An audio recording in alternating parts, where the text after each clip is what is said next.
we have another amazing playoff level matchup here at 1 o'clock. We have the Pittsburgh Steelers going to Cleveland as 4-point underdogs to face off against that vaunted Cleveland Browns defense.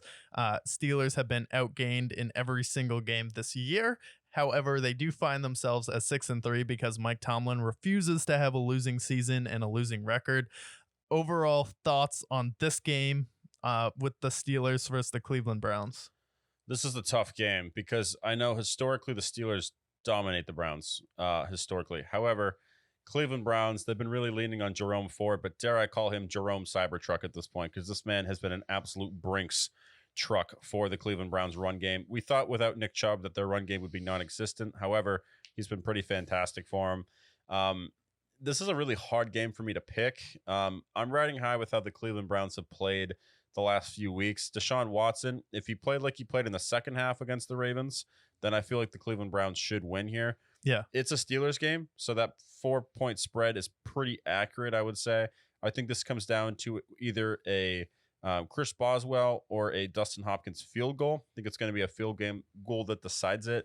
These games are always close, especially if it's a Steelers game. So I will have the Browns squeaking out a win in this game. I think Myles Garrett's going to give Kenny Pickett a living hell. But expect a close game, like a 2017 kind of game.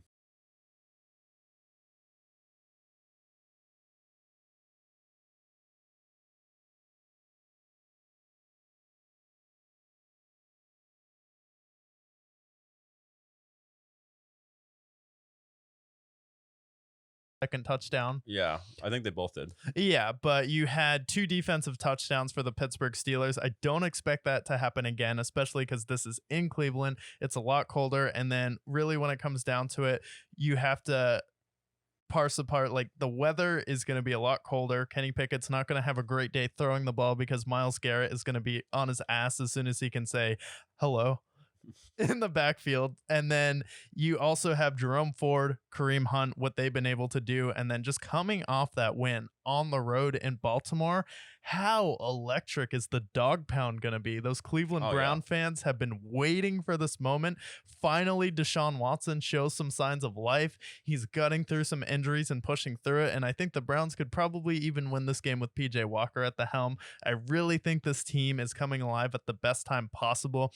They're kind of putting together wins at the beginning of the season, but it looks like they even have another level they can go to because while their defense has been dominant, their offense still has another gear that they can go into. And if Deshaun can start going into that fight or flight mode, his coach Dabo Swinney called him the Michael Jordan of football. If he can come out of being the Ja Rule of football back into that Michael Jordan of football, I think the Browns are going to be in a great position to make a run for the Super Bowl. And it starts in these AFC North matchups, and I think it's fair to say that the Steelers and Browns split this year. Yeah, because they got that win. The Steelers got the win the first time, and I think the Browns are a better team overall. Yeah. What the Steelers are doing is amazing and also devastating for the AFC North because they really could use a team that's like 2-6 in that division. So I think the Cleveland Browns kind of bring the Steelers back down to earth. They get the win over the Steelers in the dog pound, and I think at that point, would that anoint them as the top of the division or at least second place in the division? Depends on if the Ravens lose, because the Ravens beat them the first time, and then they also have like a half game ahead of them because the Ravens haven't had their bye week, so they would still be in the same spot. Okay, but I do think they get the win. Yeah. Either way, they'll get the win.